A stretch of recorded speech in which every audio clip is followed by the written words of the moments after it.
Tabarnak, c'est quoi l'affaire? Les cons sont majoritaires puis ils se battent pour le rester. Comme si la crise de télévision c'était pas assez pour vous abrutir. Dès qu'il y a un hostie de gars qui fait une vidéo puis qui chante pour des crises de niaiseries en sacrant beaucoup trop, vous êtes des milliers à aller voir la vidéo puis à vous le partager puis à vous encourager à devenir plus cave. Calice, on va revenir un peu sur la terre, là. Si ça serait le temps que les gens commencent à se réveiller. On est en train de se faire fourrer en tabarnak. Je sais qu'il y a certaines personnes qui ont l'anus tellement dilaté qu'ils sont pas capables de le sentir, mais on est en train de s'en faire passer une tabarnak. OK? Les libéraux sont en train de passer un plan de crise d'austérité. C'est n'importe quoi, asti. Le taux d'imposition des compagnies au Québec, c'est 26%. Va aux States, le taux d'imposition, c'est 36%. Déjà là, il y a quelques milliards à aller chercher. Le plus drôle, c'est que les libéraux, avant, ils ont diminué le taux d'imposition des compagnies pour encourager les compagnies à réinvestir de l'argent dans les systèmes économiques du Québec, OK, pour développer notre économie. En ce moment, il y a 100 000 crises de milliards de dollars qui dorment dans les coffres-forts des compagnies. Comme si ça, c'était pas assez aberrant, OK? Pense un peu plus, OK? Pense aux banques. Les banques, cette année, l'année passée, ils ont fait 33 crises de milliards de dollars de profit. Le plus drôle, c'est que ces banques-là, on les impose à 8%. Puis, en plus, comme si c'était passé en 2009, on les a sauvés, on leur a donné 100 milliards de dollars. On peut-tu aller rechercher un peu de l'argent qu'on leur a donné? Comme si ça encore, c'était pas assez. Les hosties de paradis fiscaux, il y a 170 milliards de dollars qui dorment dans les paradis fiscaux.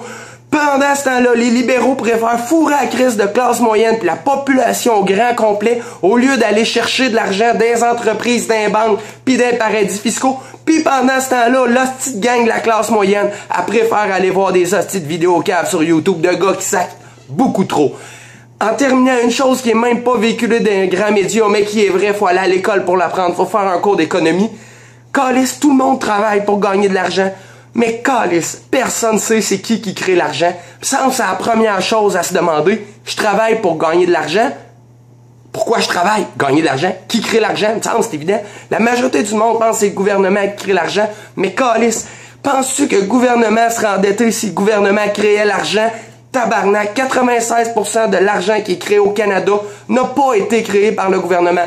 96% de l'inflation que je subis, que tu subis, qu'on subit, ça a été créé par les banques privées pour les profits des banques privées. Tabarnak, bonne réflexion, bonne soirée, hostie, je t'ai cœuré. Bon, maintenant que j'ai votre attention, je peux parler normalement, alors je vous proposerai une solution. Si on avait appliqué cette solution-là en 2012, on n'aurait pas le problème de l'austérité en 2015. Puis si on l'applique en 2015, on n'aura pas le problème de je sais pas trop quoi en 2017, 18, 19, on s'en fout. Il faut qu'on s'unisse, qu'on se concentre tout le monde là, pour exiger un pouvoir politique.